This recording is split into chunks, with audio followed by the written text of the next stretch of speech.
An impact driver looks very much like a regular drill, but there is a difference in how you change bits.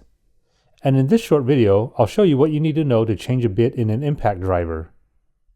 The front has a modified type of chuck, and the benefit of using an impact driver is that it gives you extra power for driving in tough screws and bolts. The most important thing to know is what type of driver bit to use. Notice that this Phillips bit has a little notch on the back. This is what the chuck on the impact driver grabs onto. So here on the front, there's a spring-loaded collar. And to insert a bit, pull this out, insert, then release. To take it out, just do the reverse. It's really quite simple once you know how. And what I've shown you here should apply to any brand impact driver, not just Black & Decker.